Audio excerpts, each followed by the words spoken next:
Well met, stranger, and be at ease. This is a refuge, shielded from the many perils of the world out there. I cannot offer much in terms of victuals, but here you may rest. And if you'll stay a while, and do not prefer to sit in silence, I shall tell you of my travails, of which, if the past be any guide to the future, there are many more to come, ere my journey end in success or failure. I cannot remember what brought me there, or why, or of anything that came before, but it all began in cold captivity, in an uninviting cell in the bowels of the undead asylum.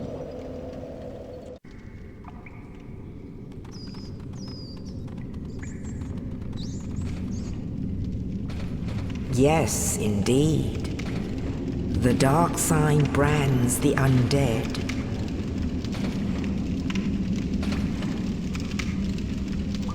And in this land, the undead are corralled and led to the north.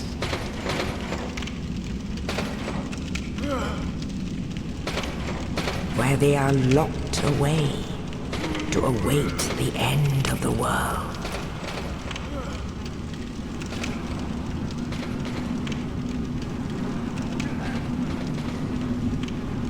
This is your fate. As I sat alone in my cell, with no company to speak of beyond the occasional pest, and no worthwhile distractions other than the churning thoughts in my head, the oppressive silence was broken by a hollow's corpse landing on the cell floor. Looking up, I saw the culprit standing over an opening in the ceiling, an armored knight looking down upon me. The slit of his visor was too narrow for me to see whether he had malice or pity in his eyes. Upon looting the corpse and finding the key to my cell door, I decided he meant well. I passed through the door and left my cell behind. The hallway was lit by torches, and on either side there were more cells, mindless hollows within. The brickwork was in a state of dire disrepair. I carried a broken sword with only a fragment of its blade left. But even so, the shambling hollows in my path were no challenge. On the right side of the hallway, metal-barred windows revealed a large chamber where pillars extended into tall arches. Within, I saw a huge, dreadful creature. It had a massive, bulbous lower body tapering off to a smaller torso. From its head sprouted some kind of horns or antlers, and from its lower back, a spiny tail. Its wings were like giant bony digits, with no skin or feathers. I wondered if it had ever been able to fly. In its hands, it held a long, crooked staff, which might serve its master as a striking weapon or a conduit for foul magics. I tore my eyes loose from the abomination and moved forward. I moved on, dispatching the despondent hollow wretch as I went. A staircase led to a narrow, gloomy hallway, beyond which I passed through a doorway into a small chamber.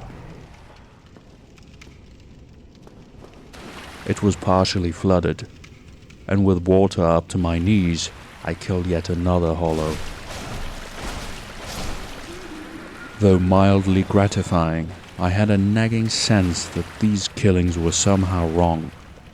and that the laws of cosmic justice dictated that I would have to see myself on the wrong end of an equally unfair beatdown in the future. Climbing a ladder, I found myself with a lighter disposition, as daylight scoured the gloom around me. I'd entered a courtyard with a bonfire in the middle. Straight ahead were stone steps leading up to a tall, arched double door. In the right corner, I found a small metal door, but I was unable to open it. I looked around, but couldn't find much but rubble. There seemed to be nothing else of interest here, and no other way to go. So I walked up the steps to the large door and pushed it open. Within, I found a large chamber. At each side, there were many large ceramic vessels. At the opposite side, I saw another door. Could this be my way out of this place, I wondered. A huge demon came crashing down, interrupting my train of thought. It looked much like the one I'd seen in the hallway outside my cell down below, but carried a massive mace rather than a staff. My pitiable weapon felt woefully inadequate, so I fled.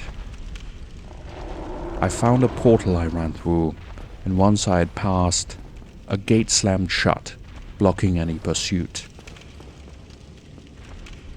I went forward and down, arriving into another gloomy, flooded chamber. There was a bonfire there, which I lit and rested at.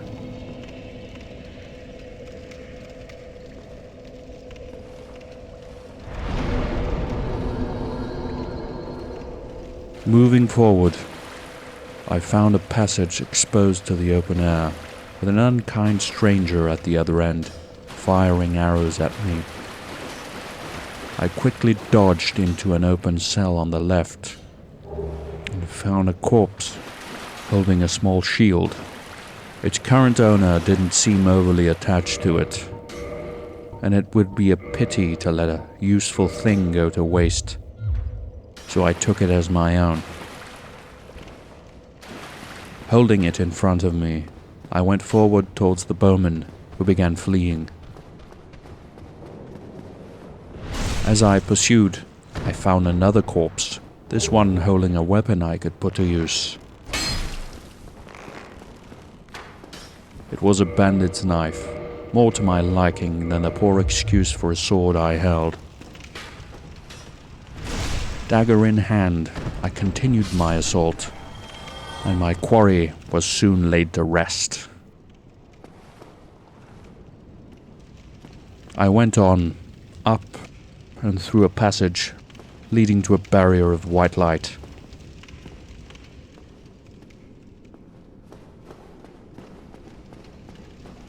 I passed through.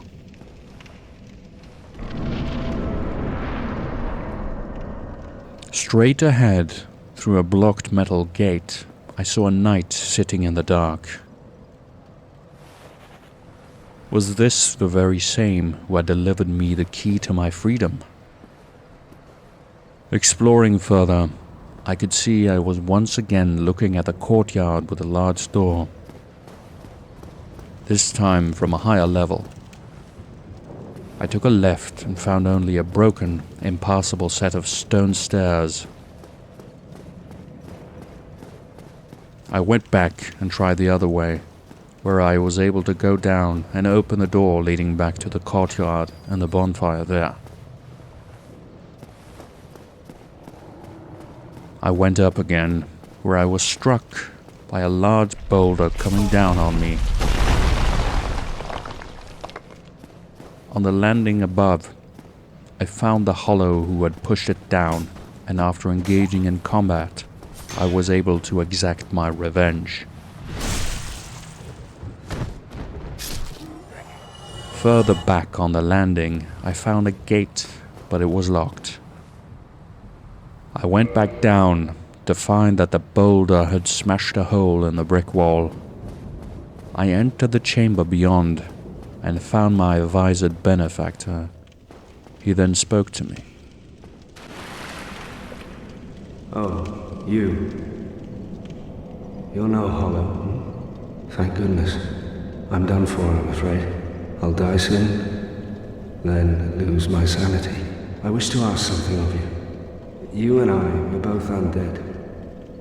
Hear me out, will you? Regrettably, I have failed in my mission, but perhaps you can keep the torch lit. There is an old saying in my family, "Thou who art undead art chosen, and thine exodus from the undead asylum maketh pilgrimage to the land of ancient lords. When thou ringeth the bell of awakening, the fate of the undead thou shalt know." Well, now you know, and I can die with hope in my heart. Oh, one more thing. Here, take this. An Estus flask, an undead favorite. Oh, and this. Now I must bid farewell. I would hate to harm you after death. So go now, and thank you. He told me of exodus and pilgrimage, and of a task. He sought to escape this asylum and find what he called the Bell of Awakening, but he had failed his mission and would die. He gave me an Estus flask I could use to replenish my health, and a key, then warned me to get away lest he kill me after his own death. Not wishing to tempt fate, I heeded him. I went back up whence the boulder had come, and used the key to open the locked door, which led to a narrow passage. Beyond it, I found myself walking the dilapidated battlements surrounding the central structure, and overlooking the wider world around. This place was high up indeed, and seemingly surrounded by distant snow-covered peaks, veiled in clouds and mist. Turning a corner, I was beset by two hollows who fell upon me with ferocious abandon. I killed them, but did not remain wholly unscathed, so I made use of my Estus flask. A third hollow was standing next to a great gate of white light, flinging arrows at me. As I dealt with it, I could hear bestial growls from the other side of the portal. I moved past into another side chamber. I found a more formidable foe. This hollow came equipped with armor and held a gleaming sword and a large shield. Nevertheless, I was able to navigate far enough around to plunge my knife in its back. The chamber was a dead end, holding nothing but a locked door. I went back out on the battlement and gazed upon the wide world. How would it be possible to get away from this place? If I was able to get past the foul behemoth with its giant mace, to exit the building, what would I find? A jutting peak covered in broken ruins. There was no apparent way down from here, except the most rudimentary option. Discarding these thoughts for the moment, I went to the portal of light and gripped my blade with both hands. Stepping forward, I stood upon a ledge. Beneath stood the demon I had fled, looking at me. I leapt down, plunged my weapon into it.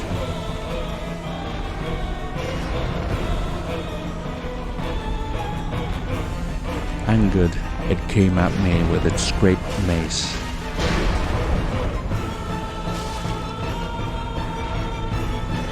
My shield felt very small in my hands, and every blow I had to absorb rattled me to my bones. I jumped and rolled as best I could to evade his attacks.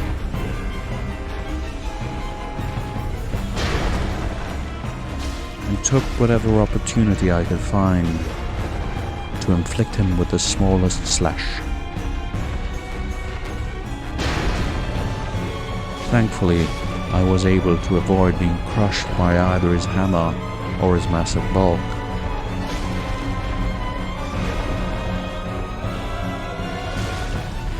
My paltry attack felt weak against my giant foe, but I pressed on.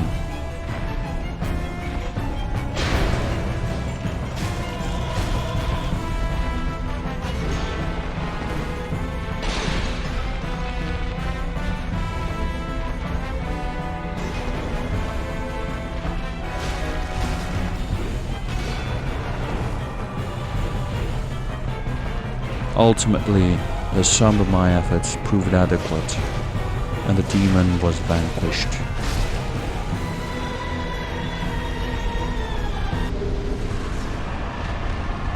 I was rewarded with a key that opened the door to the outside.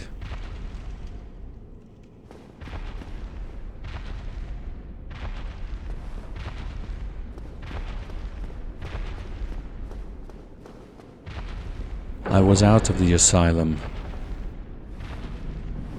Breathing the cold air, I sensed a bitter taste of freedom. What could I do with it?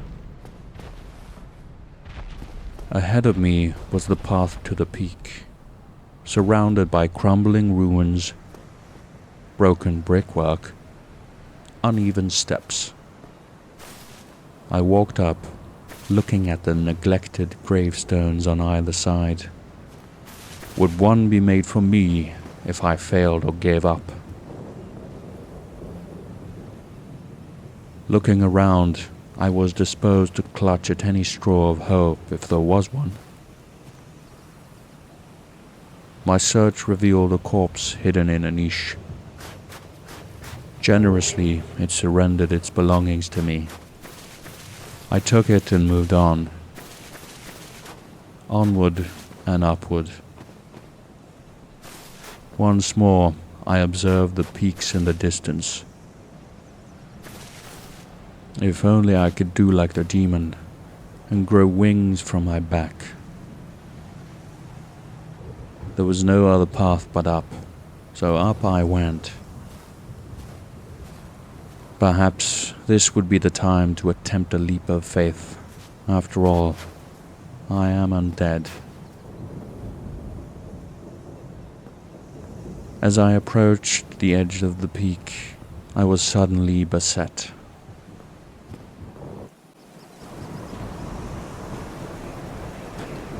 Only in the ancient legends it is stated that one day an undead shall be chosen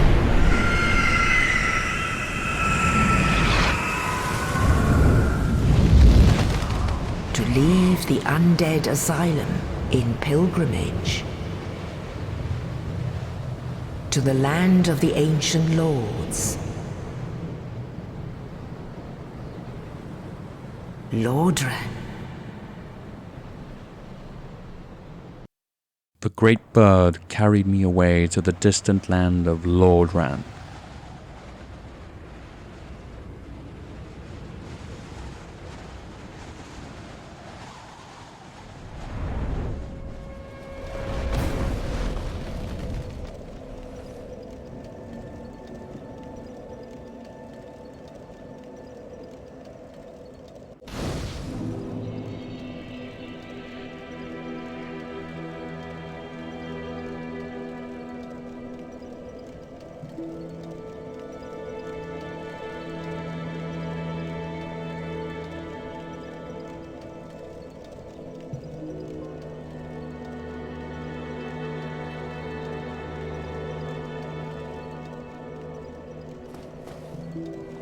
Sitting, facing the bonfire, with his back to a wall, was a man wearing armor, but no helmet.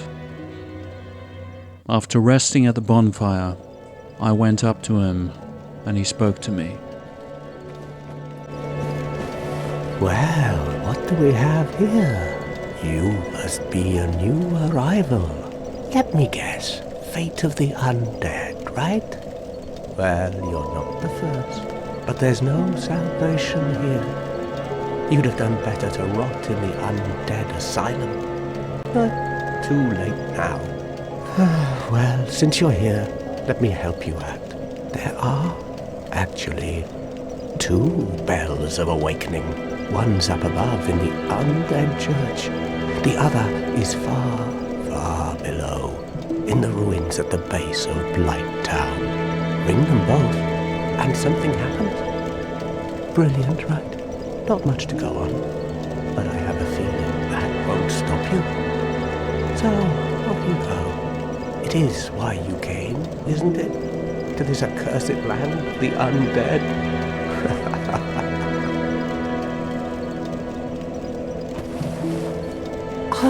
You're very low. Going hollow could solve quite a bit. While friendly and courteous, he didn't seem very hopeful on my behalf. He told me there were in fact 2 bells of awakening, one above and one far below. He didn't know what would happen when they were rung, but for an undead in exile, any quest will do.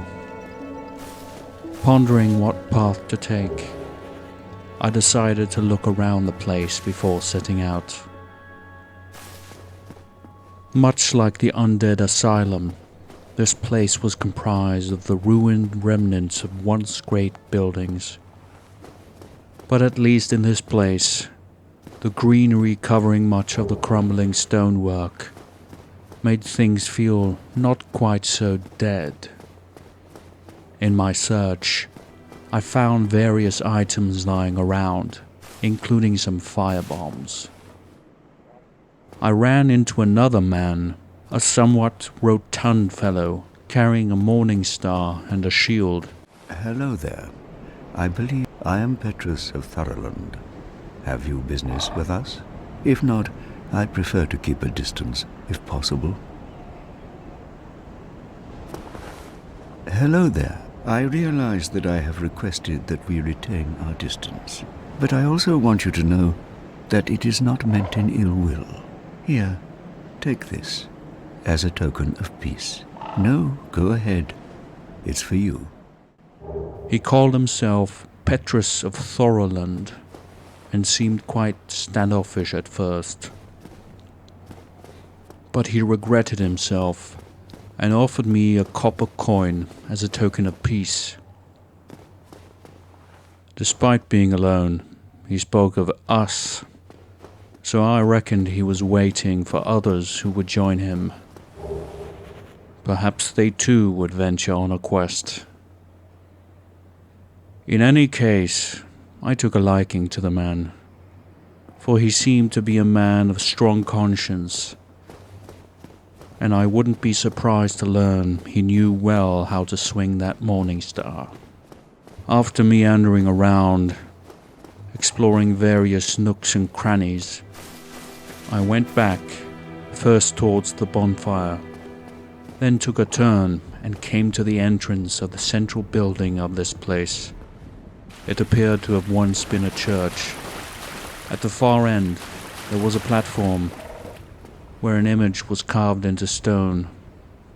It was the likeness of a mother, seated on branches, holding an infant child. The ceiling was long since gone, and most of the building was filled with water. Above, perched on the broken wall on a higher level, was the great bird who had carried me here. I passed underneath to exit the building, and walked up the stone steps to the second floor to see what I could find. The corvid seemed quite unfazed as I passed.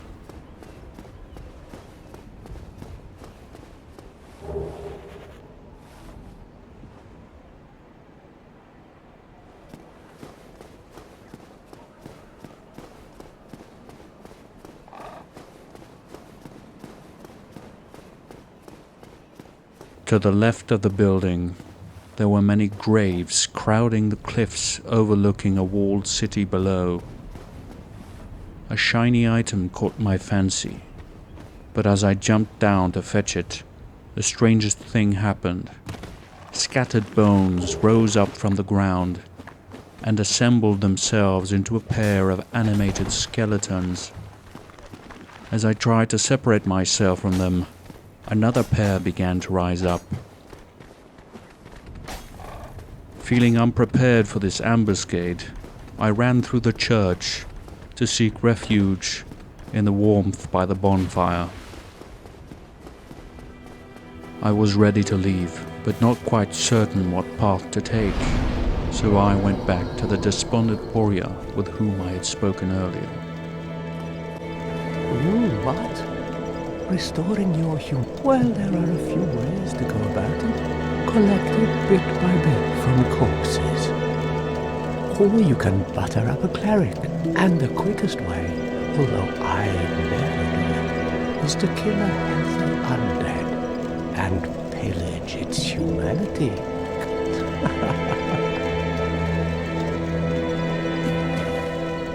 What? Don't try. What? Oh, that's... Well, one of the bells is up above in the undead church, but the lift is broken. You have to climb the stairs up the ruins and access the undead burg through the waterway. The other bell is back down below the undead burg, within the plague-infested Blight Town. But I'd die again before I stepped foot in that cesspool. After explaining some things about restoring one's humanity, he told me of the path to the first bell, which was in a church somewhere above. I would have to pass through a waterway into a place called the Undead Burg. I headed up the cliffs leading towards the aqueduct. Here, I was attacked by hollows. The first two are easily dispatched. Their attacks didn't cause me too much damage, and their sluggish movements gave me ample openings to get into advantageous positions. As I was sizing up the third, a firebomb exploded in front of me, so I went up to deal with the one who tossed it. He was joined by another hollow with an axe. But positioning myself smartly, I was able to succeed in a game of divide and conquer. Without a safe distance to throw his bombs, he and his friend were made to feel the cold sting of my blade's edge.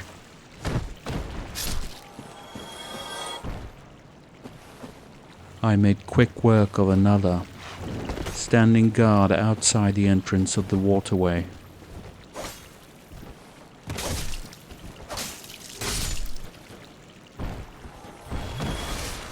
And went down again to finish the last of this group. This was another of the more heavily armored hollows, but his shield did not cover his back, wherein I plunged my dagger. As I looked at the aqueduct, a great structure with massive foundations stretching far down,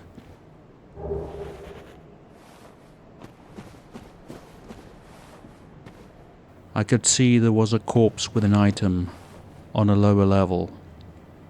To get there, I would have to make a leap, which, if it failed, would have me descending an abyss.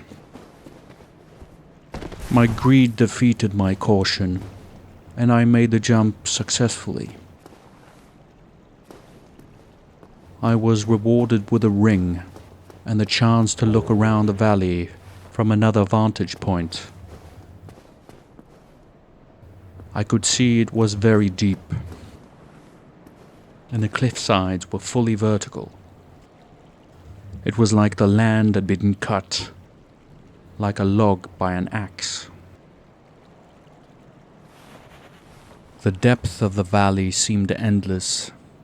Up above, I saw, extending from the top of the cliffs, high walls and great round towers ringed by parapets. If there was a city up there, it was a city built for war. I looked the other way, past the shrine and the bonfire, and saw layers upon layers of great walls stretching towards the mist beyond. Above and below, there were large and small bridges connecting both sides of the valley. I made my way up the cliffs again.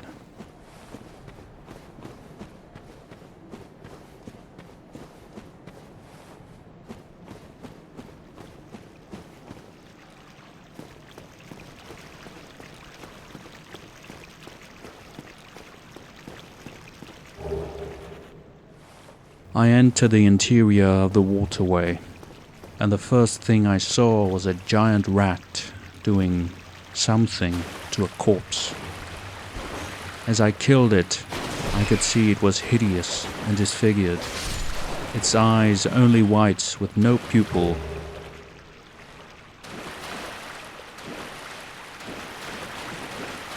I followed the water until I found a locked metal door.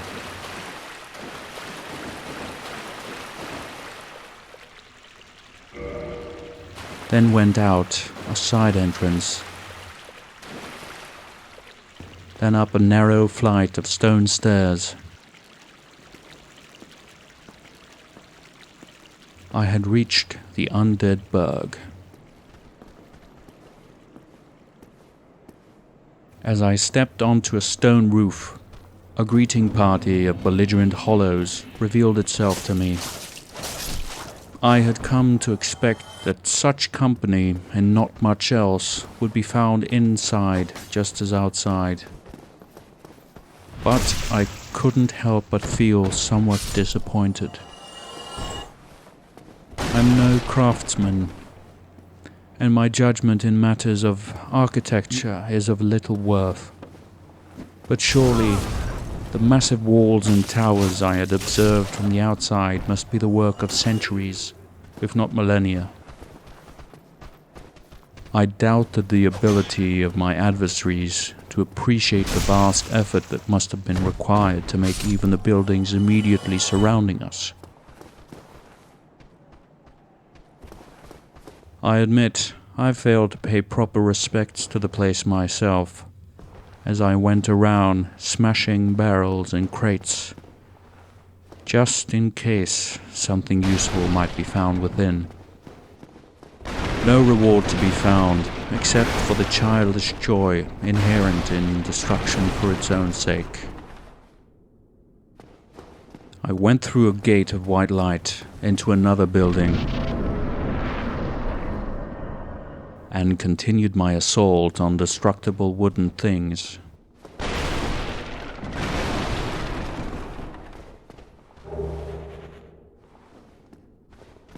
On the second floor, I could see broken scaffolding leading to a door on the building opposite, and I tried to reach it by jumping. The first attempt was a failure, but I felt my technique had left something to be desired, so I kept trying. After a third attempt, I gave up.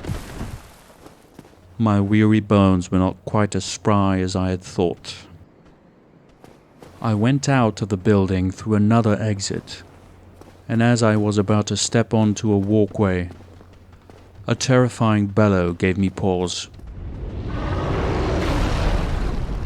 A drake came down directly in front of me before flying off and disappearing from view far above.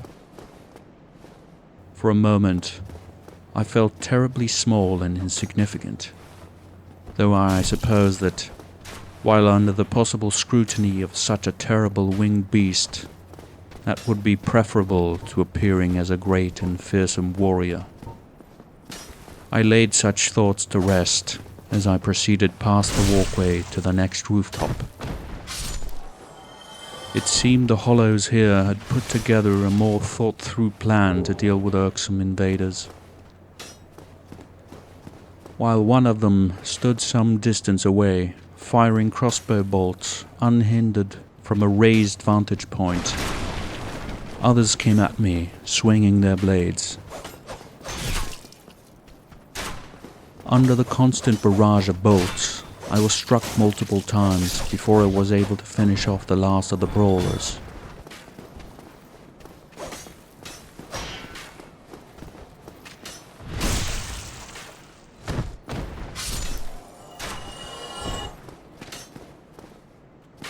When I ran up to close on the crossbowman, I was delighted to pay back in kind what had been given me.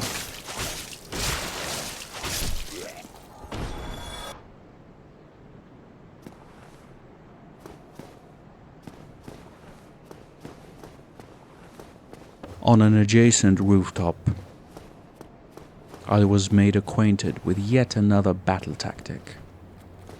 Far from the frenzied ferocity I had encountered previously, the two hollows stationed here approached me with patience and cunning.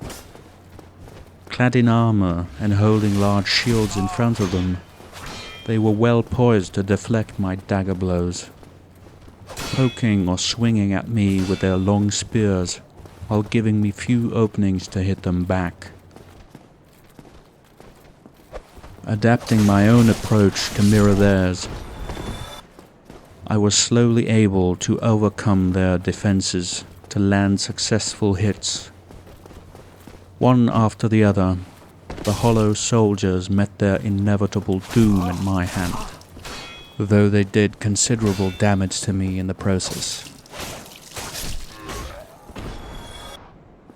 On this roof, I broke a number of crates, revealing a path down into the interior of the building. I walked down the stairs and looked around. Playing the trickster, a hollow was lying in wait behind some large wooden furniture. Having spotted him before he could execute his plan, I'm afraid all his devious preparations came to nothing. Nevertheless, I appreciated his efforts. Speaking of cleverness, I was about to encounter an individual who was still somewhat lucid. Well now, you seem to have your wits about you, hmm? Then you are a welcome customer. A merchant sitting on my balcony. I wondered where his wares were sourced.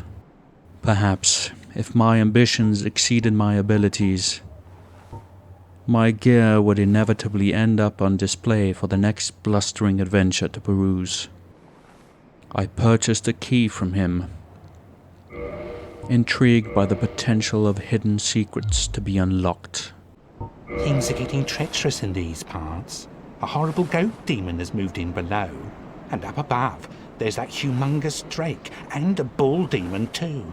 If you stick around this place, it might end up being your grave. Here, I'm not here to chit-chat. We talk business or we talk nothing at all. Thank you kindly.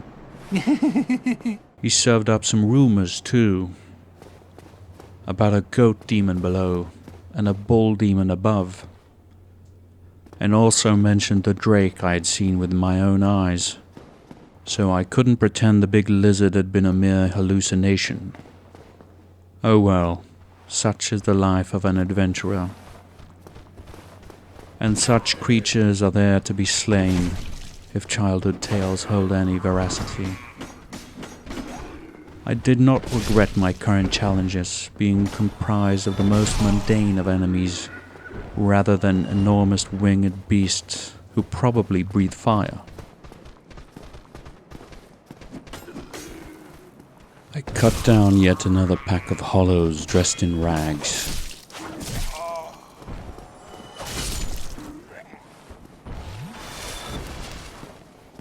Behind them was a long ladder leading up to a sloped roof.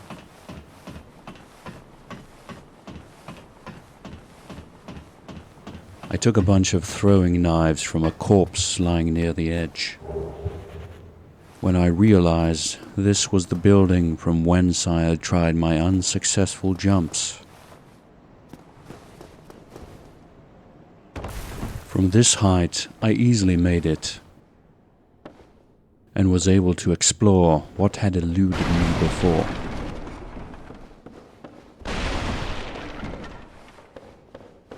There was nothing inside, but on the balcony outside, I procured a crossbow and bolts for it.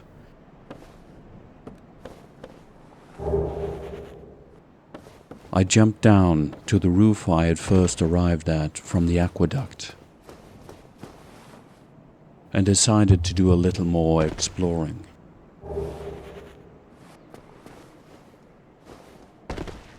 Two wretched hollows came up over the battlements. It seemed they had been lying, or rather hanging, in ambush. They didn't offer too much of a challenge, and I was quickly able to resume my explorations.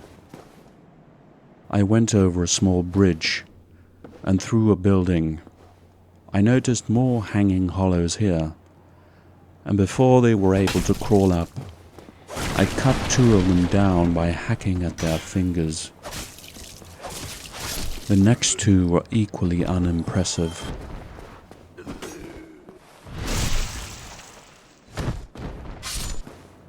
I looted some rubbish, looked around, then moved on to another ladder. It took me up on a walkway with parapets. If I'm not mistaken, this would be the very same structure as the aqueduct, which would be directly below me. Now I was meandering and treading old ground, so I moved forward and eventually found a door directly below the spot from which the crossbowman had shot his bolts.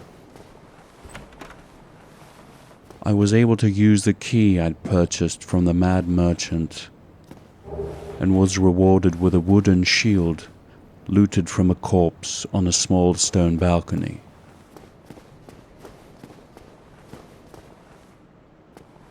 I moved up again and saw there was a chamber with a bonfire here.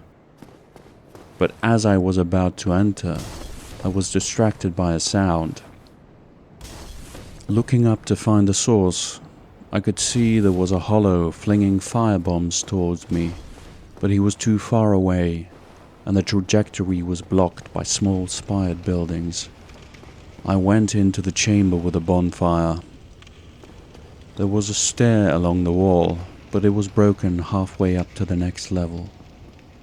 I went down and lit the bonfire. After resting at the bonfire, I went out to find that the hollows I had slain previously were living once again. No matter. I had slain them once and would do so again. My Estus flask had also somehow been refilled.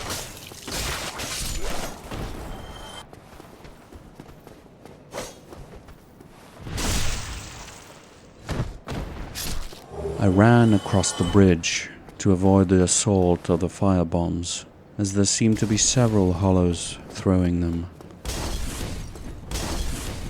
I arrived in a chamber with 3 hollows.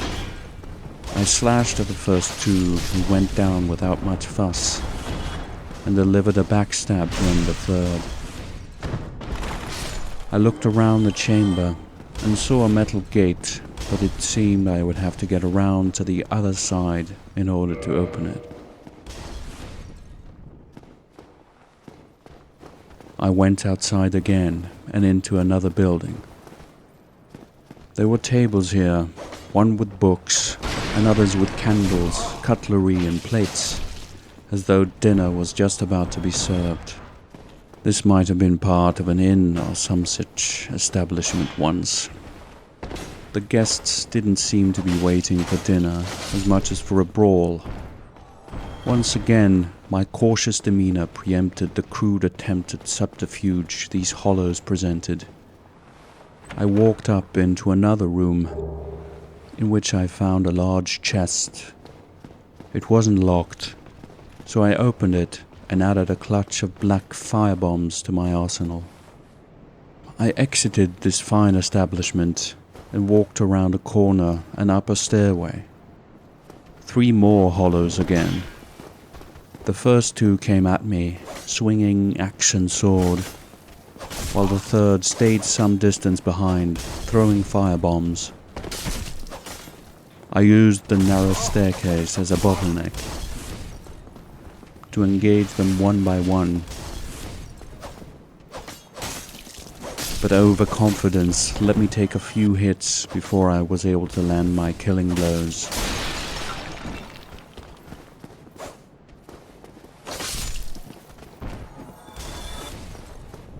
After the pyromaniacal straggler was taken down,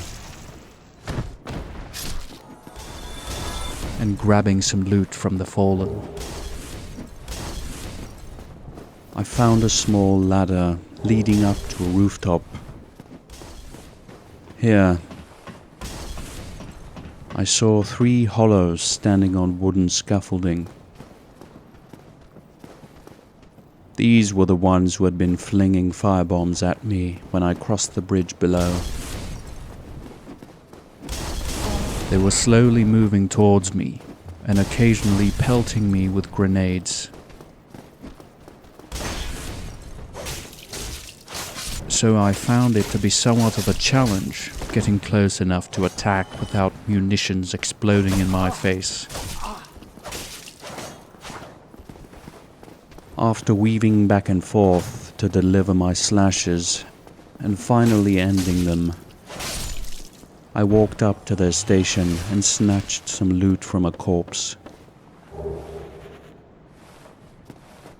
I looked around a bit and jumped down from the ceiling. There was a small stone tower here, and I walked up, surprising another crossbowman. With us both being on the inside of the parapet, there was nothing much he could do to withstand my assault. I walked back down and out again, and entered another door, once again making use of the key I had bought from the merchant. This too looked like an abandoned inn. I walked out on a terrace covered in greenery, and I could see 3 armored hollows slightly below. It seemed one of them had spotted me and had begun cautiously walking up towards the tower I had recently exited.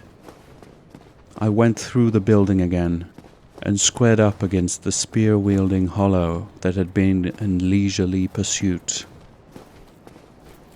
I broke his guard and cut him down quickly before another hollow came at me with a much more vigorous pace. But the outcome was much the same. With both out of the way, I was able to round the third and deliver a satisfying backstab. There were 2 stairways available to me, one up, another down. I chose the latter, but stopped in my tracks when I spotted something, or rather, someone. A tall knight with his back to me, standing tall. There was an air of supreme confidence, and I got the sense this was something quite different from the hunched-over hollows I'd spent my time cutting down until now. I decided I wasn't ready to test my mettle against this knight yet, as long as there was another path I could take, so I turned around to pursue the upward path instead. On my way up the other stairway, I had to make yet another about-face. As a flaming barrel came hurtling down towards me, I was able to get out of his path before I was face to face with a swordsman. Once dispatched, I moved up the stairs and into the tower to which it led. On the opposite side was a door, which I was able to open thanks to a master key I had in my possession. It struck me that I might have wasted my hard-earned souls when I bought the key from the mad merchant. I followed the stairs that curved along the walls, down towards the bottom of the tower. As I neared the lowest level, a guardian came towards me with ill intent. He was wearing massive armor and carried a comically oversized curved club, which did not seem to have been fashioned by human arts. Despite all the heavy equipment, he moved as though unencumbered.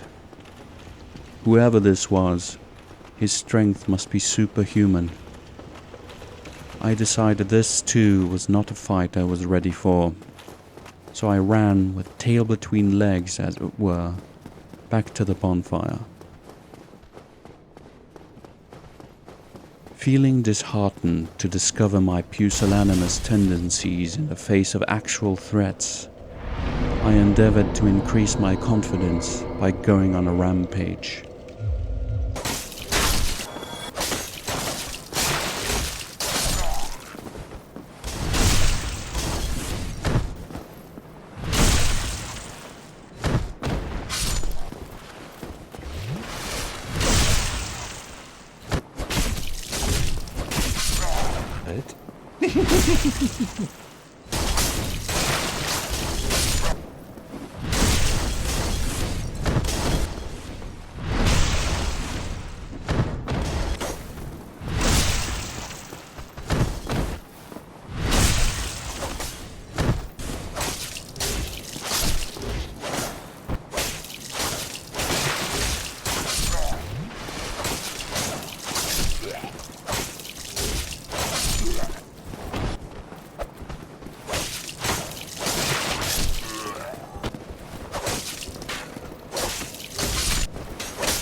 Having gathered many souls this way, I paid another visit to the merchant. First, I bought a bow and a number of arrows. Then, I bought a new shield, which would be more effective than the one I carried, yet still quite light, so as to not weigh me down.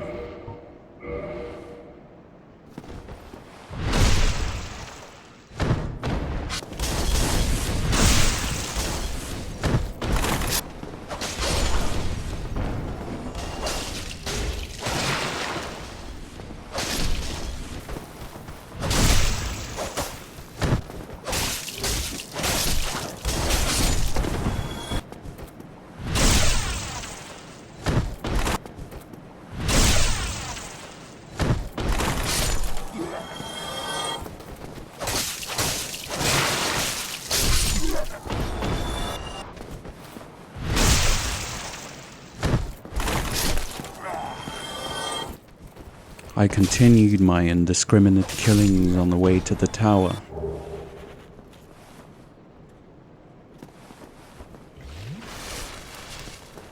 I walked up the stairs this time and came across something curious. My propensity for destruction finally vindicated.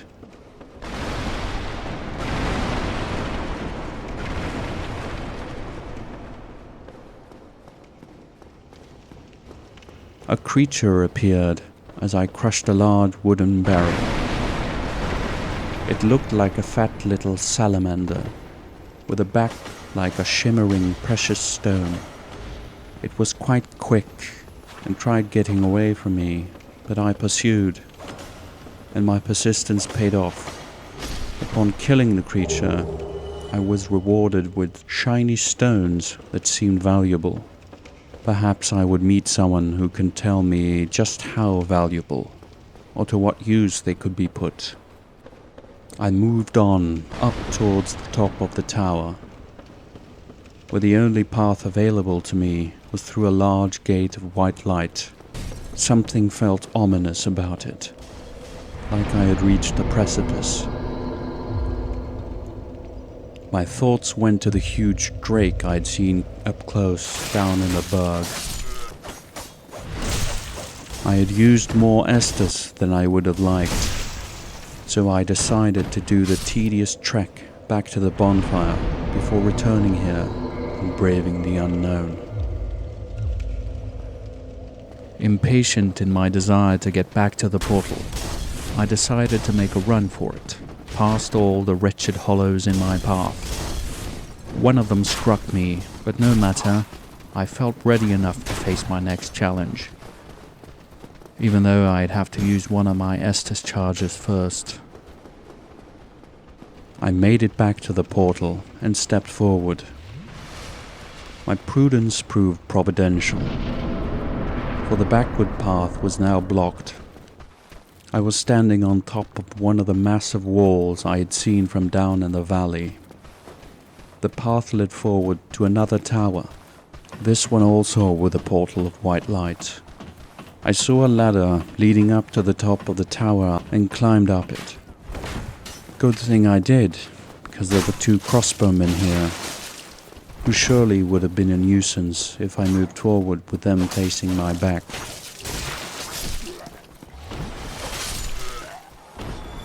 Beams of sunlight penetrated the clouds. If I weren't so restless, I could have spent much time here, exploring every corner of the vast world with my binoculars. Instead, I moved forward towards the next tower. Halfway there, as I ran between broken battlements, the trap was sprung. The demon came leaping from the tower ahead with a great roar. It was, perhaps 3 times my own height, having a vaguely man-shaped body, mostly covered in fur, but with beast-like legs. The head was huge, with bony horns curving down on either side of its face, which held in its middle eyes that glowed with the light of demonic fire.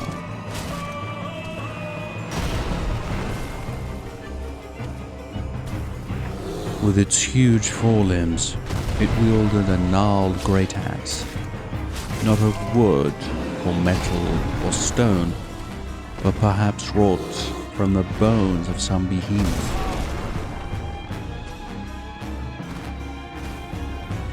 It had a crooked shaft that seemed to be as long as its wielder was tall.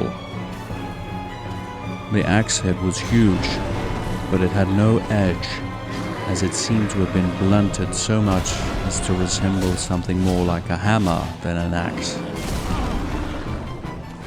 It might not serve to chop an adventurer's head off, but it would surely be able to crush a skull into powder. It swung its axe in a great arc, and I did my best to jump out of the way. When I couldn't, my shield bore the brunt of the blow, leaving me unharmed but temporarily drained of energy.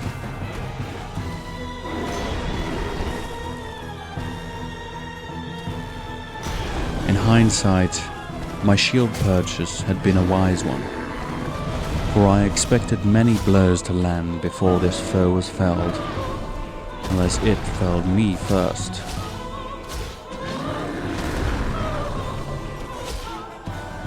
Up in the sky, brilliant rays of sunlight pierced the clouds to illuminate our makeshift arena and the wider world around it. However, upon pain of being flattened by the weighty blows of the demon's massive axe, I dared not let my vigilance fade for even a moment.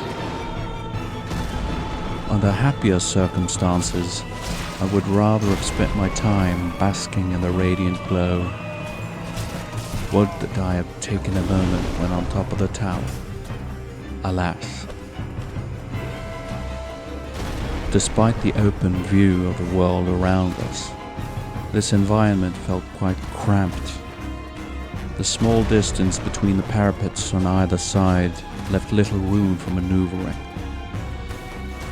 Parts of the wall were broken, making the potential consequences of an ill-placed sidestep all the more devastating.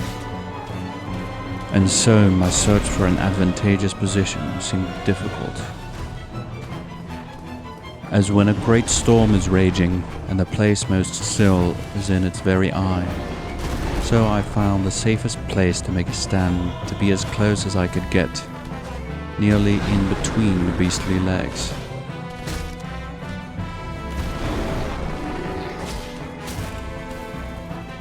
The fight dragged on without a conclusion, and my hope was steadily dwindling.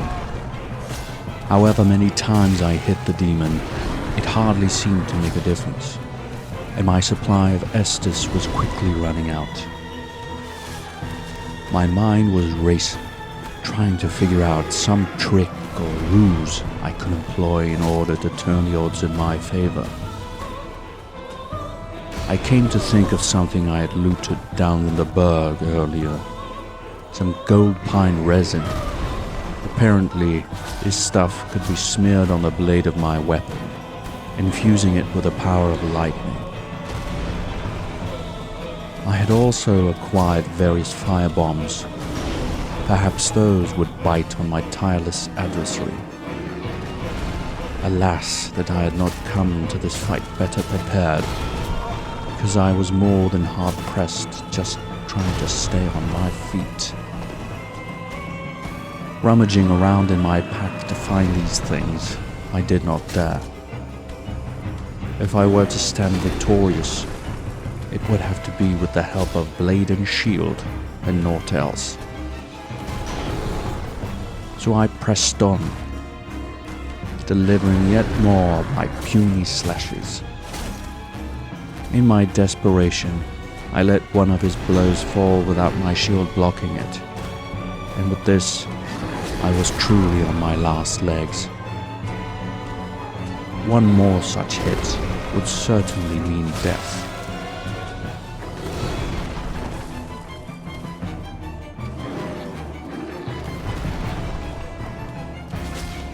I ran out as it prepared to strike, then quickly ran in to strike while it recovered. I thought the next one could be the final blow. Finally, I threw caution to the wind and went in for a final, frenzied effort. Flashing lights burst through the demon's body, and as it collapsed, it faded from this realm, leaving not even a trace. The only evidence of my deed was my trembling legs and an aimless state of exuberance. The sun shone upon me indeed then. Such a deed deserves the adulation of roaring crowds, don't you think? In their absence, I'm glad I came upon you, dear stranger, lest the tale of my exploits fade like dust in the wind ere it be told. All I have told you is not all I saw before I came here to rest. But I hesitate to wear out the welcome of our fledgling friendship by burdening you overmuch with words. Besides, not all parts of a story cast such glorious light upon the teller, and, well, I'll leave it at that for now. Recounting my tale has fanned the flame of curiosity in my heart once more. So I shall leave you now, that I may continue my journey and see what the fates have in store, whether it be ignominy and death, or fame and triumph. Seek another bonfire such as this, and you may find me there as well. With luck, I'll be able to regale you with more tales of heroic victories. But if you find me gone hollow, have pity upon my soul when you do what you must. And in my absence, don't let the flame die out.